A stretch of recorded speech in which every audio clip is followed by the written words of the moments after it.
Bismillahirrahmanirrahim. Alhamdulillahi rabbil alamin. Wassalatu wassalamu ala asyrafil anbiya'i wal mursalin sayyidina wa habibina wa maulana Muhammad wa ala alihi wa ashabihi ajma'in. Subhanaka la ilma lana illa ma 'allamtana innaka antal alimul hakim. Rabbi shrah li sadri wa yassir li amri wa hlul 'uqdatam min lisani yafqahu qawli. Rabbi yassir wa la tu'assir. Rabbi tammim bil khair bi rahmatika ya arhamar rahimin. Para pelajar yang dirahmati Allah Subhanahu wa taala sekalian, Assalamualaikum warahmatullahi wabarakatuh. Alhamdulillah, hari ini kita dapat lagi sama-sama online. Dan insya-Allah hari ini kita akan berpindah ke bidang ke partition baru, iaitu partition akhlak.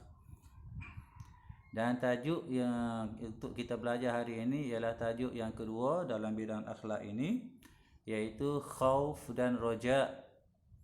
Khauf dan roja. Baca molek dah. Khauf dan roja, bukan raja, roja. Okey. Dalam buku teks boleh rujuk kepada muka surat 193. Okey, kita boleh mulakan. Ada dua perkataan dalam tajuk kita ini. Yang pertama khauf dan yang kedua raja. Khauf dan raja. Khauf asal maknanya takut. Kalau kita terjemahkan khauf ini ke bahasa Melayu, maknanya takut.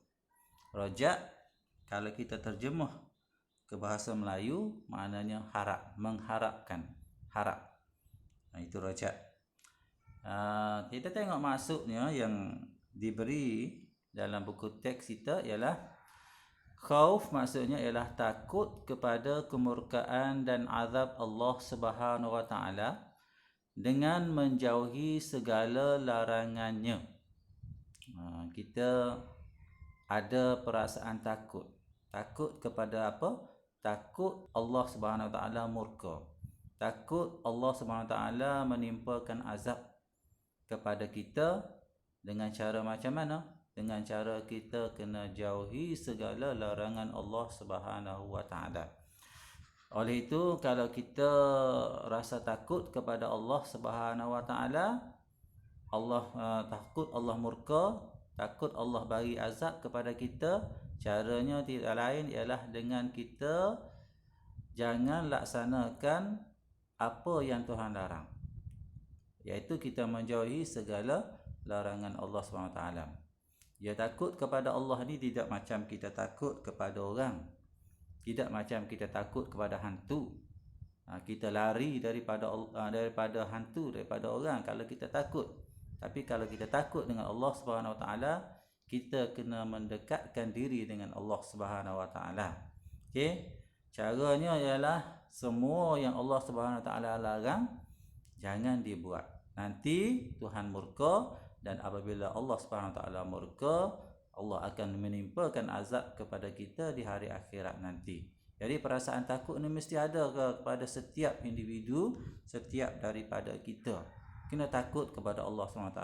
Nak buat sesuatu perkara, ingat takut dengan Allah SWT. Takut Allah murka. Takut Allah menimpakan azab di akhirat esok. Dan azab Allah ini maha pedih. Dalam neraka tidak terperi sakitnya. Yang kedua, raja. Apakah maksud raja? Raja maksudnya mengharapkan keredaan Allah Subhanahu wa taala dengan melaksanakan segala perintahnya. Kita harap Allah reda. Itu maknanya raja. Mengharapkan Allah reda kepada kita. Caranya macam mana? Kita kena laksanakan segala perintah Allah. Semua yang Allah SWT suruh, yang ada dalam Quran, yang ada dalam hadis Nabi SAW, maka wajib kita laksanakan. Okey, dengan harapan Allah reda kepada kita. Itu maksudnya raja. Jadi insya-Allah kita harapkan keredaan Allah, kita harap Allah SWT memberi balasan yang baik kepada kita di akhirat esok. Jadi inilah maksudnya raja. dua-dua benda ni mesti ada dalam setiap daripada kita. Kena ada roja, kena ada khauf. Yang pertama, kita harap Allah redha kepada kita.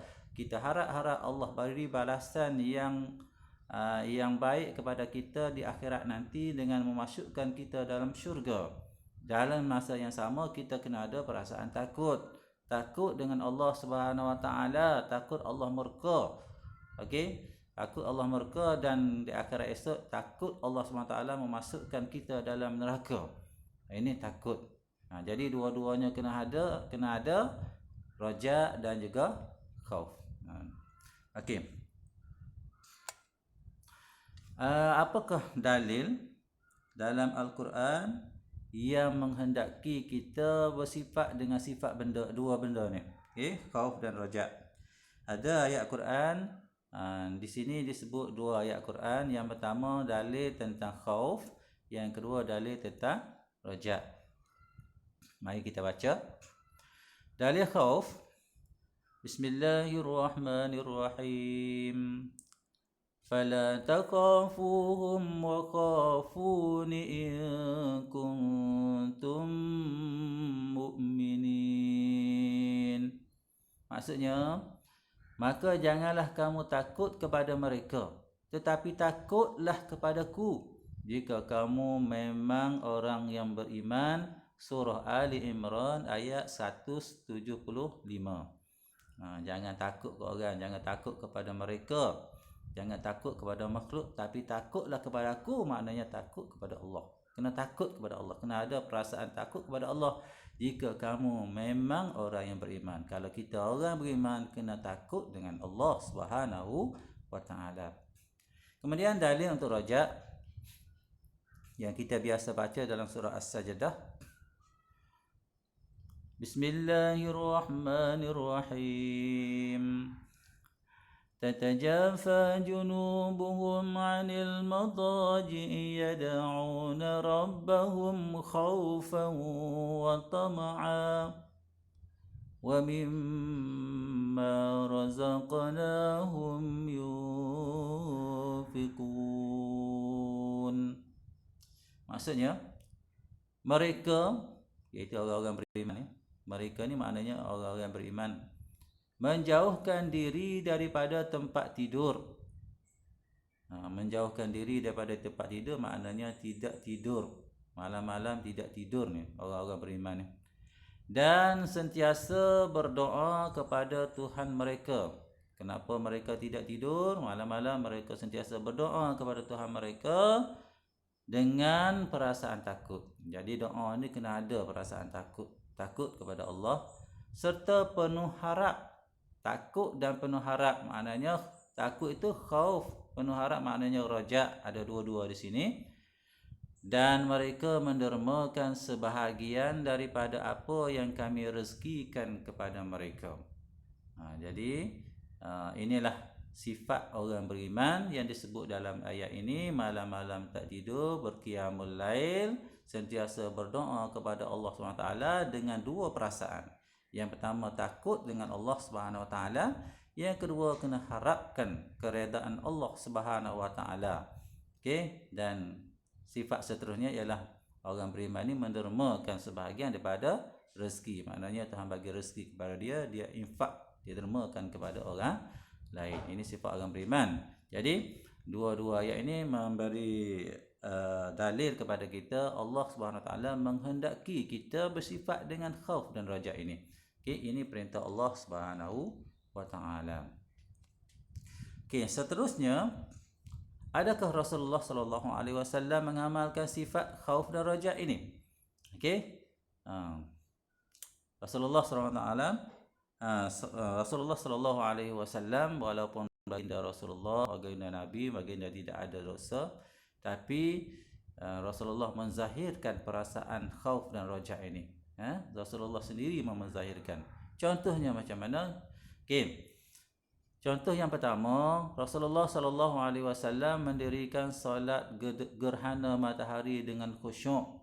Pada satu ketika berlaku gerhana matahari zaman Rasulullah sallallahu alaihi wasallam, Rasulullah mendirikan solat gerhana matahari dengan penuh khusyuk. Pada sujud terakhir, ketika sujud terakhir tu, baginda menangis kerana berasa takut Allah Subhanahu taala menurunkan azab. Jadi dalam sujud yang terakhir solat gerhana ni, Rasulullah menangis. Sebab apa? Kerana takut Allah Subhanahu taala turunkan azab. Rasulullah merintih, dalam rintihannya berbunyi, terjemahannya, wahai Tuhanku, bukankah engkau telah berjanji kepadaku untuk tidak mengazab mereka pada ketika aku bersama-sama mereka? Tuhanku, Tuhanku, bukankah engkau telah berjanji kepadaku untuk tidak mengazab mereka apabila mereka memohon ampun? Sekarang kami sedang memohon ampun kepadamu. Maknanya Rasulullah sallallahu alaihi wasallam di sini amat bimbang, amat takut, amat gerun dengan azab Allah SWT. Ya Allah SWT akan timpakan kepada umat dia, sehingga Nabi berbangkit. Kalau aku ada bersamamu nak azab ke tak? Mereka sudah mohon ampun hari ini, kamu azab, janganlah azab. Itu Rasulullah SAW Rasulullah sallallahu alaihi wasallam merintih, takut-takut Allah SWT menimpakan azab kepada kaumnya. Seterusnya contoh yang kedua, Rasulullah sallallahu alaihi wasallam mengamalkan sifat khauf dan raja ini.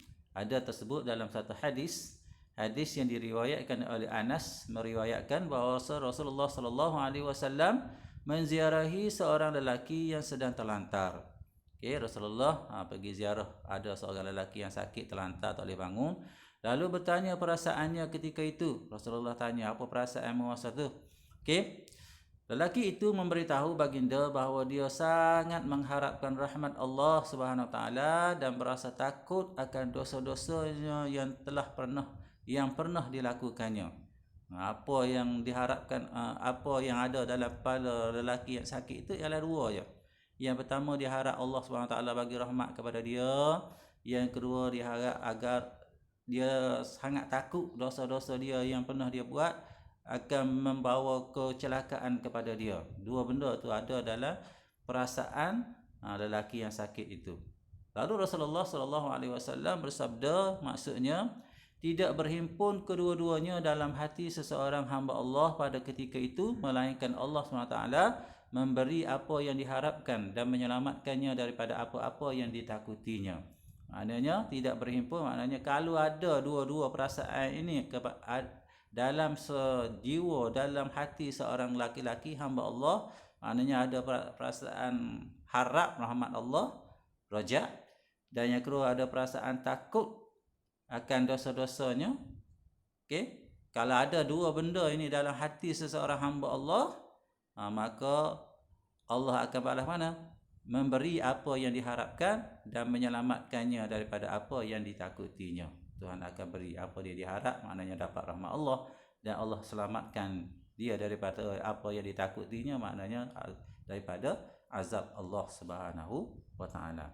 Jadi ini ditunjukkan oleh Rasulullah sallallahu alaihi wasallam, memberi bayangan kepada kita bahawasanya khauf dan raja ini adalah sunnah Nabi sallallahu alaihi wasallam juga. Kita pun kena ada dua perasaan ini. Kita nak fahamkan khauf dan raja ini. Kita tengoklah konsep khauf dan raja ini.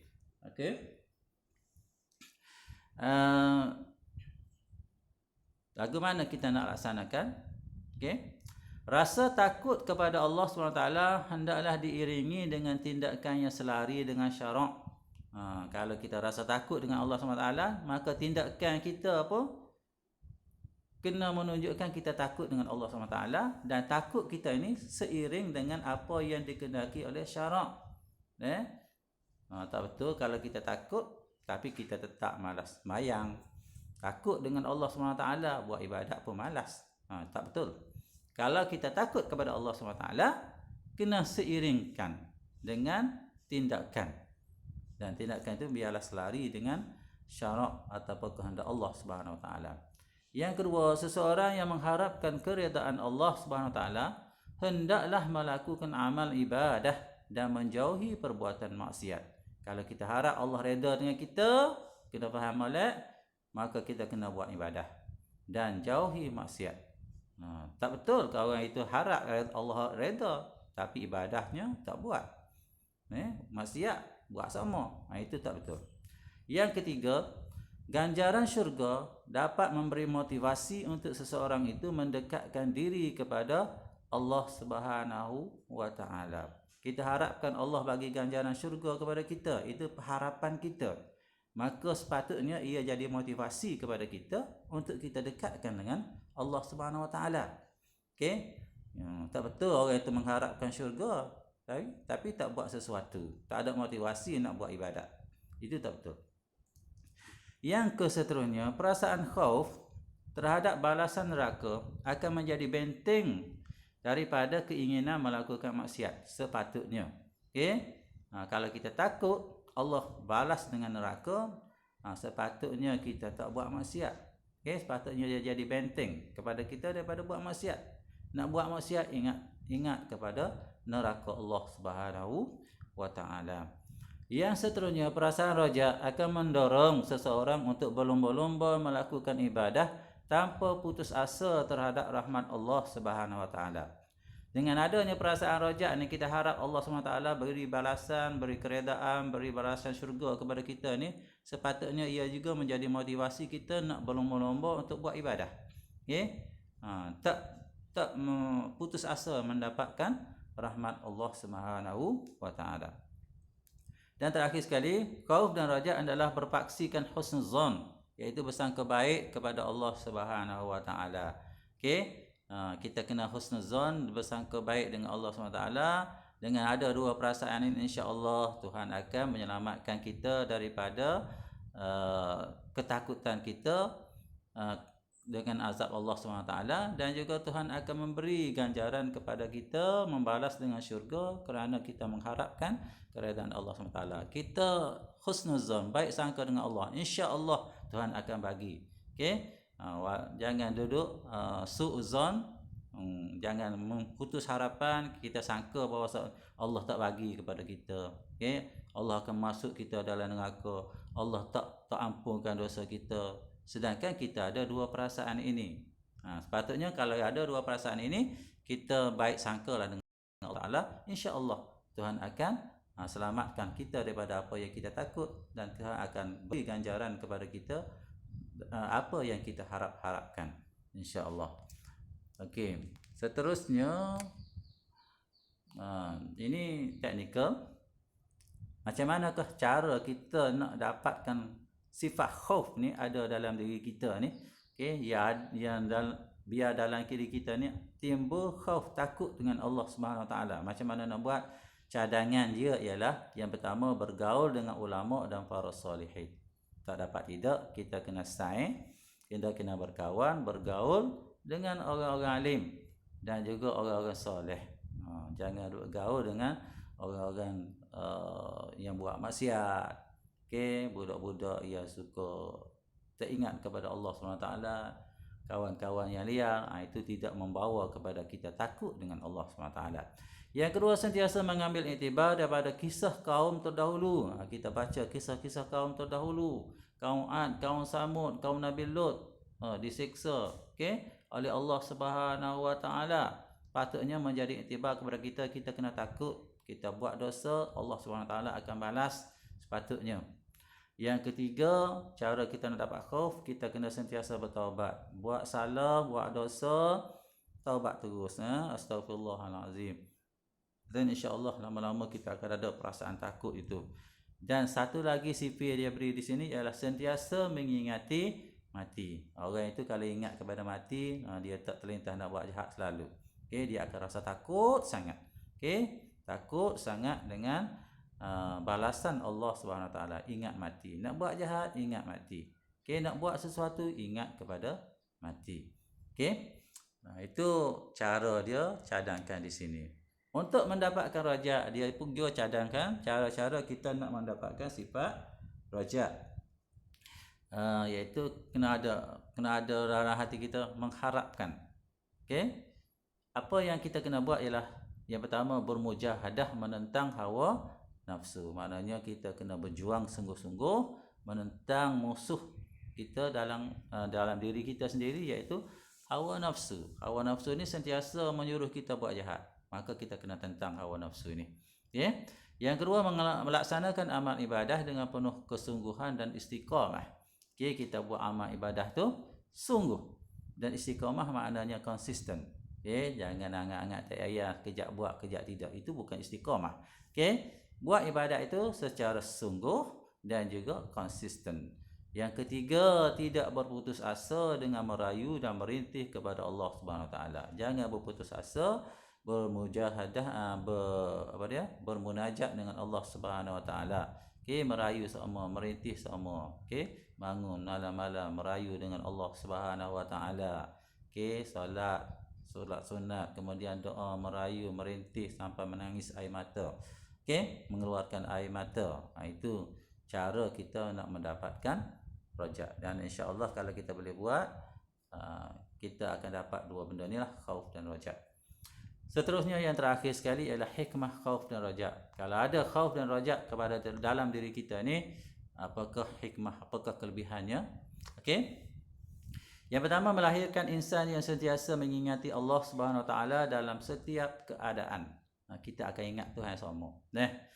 Kalau kita ada khauf, kita takut Tuhan, kita kata mengharapkan Allah SWT redha, setiap masa hati kita ni terikat dengan Allah, kita ingat Tuhan sama. Tidak lupa dengan Allah SWT. Yang kedua, melahirkan insan yang bersungguh-sungguh dalam setiap pekerjaan, kerana yakin Allah SWT melihat dan menilai setiap perbuatannya. Kalau kita ada sifat khauf dan rajak ni, setiap benda yang kita buat, kita jadi sungguh. Sungguh buat ibadat, sungguh buat amalan, sungguh. Okey, kemudian meninggalkan maksiat pun sungguh. Okey, kerana kita yakin bahawasanya Allah duk tengok sama kita dan duk nilai sama perbuatan kita. Yang seterusnya, mendidik jiwa insan agar sentiasa menjauhi larangan Allah SWT kerana takut akan kemurkaannya. Kalau kita ada perasaan khauf ini, jiwa kita terdidik, kita sentiasa jauhi larangan Allah.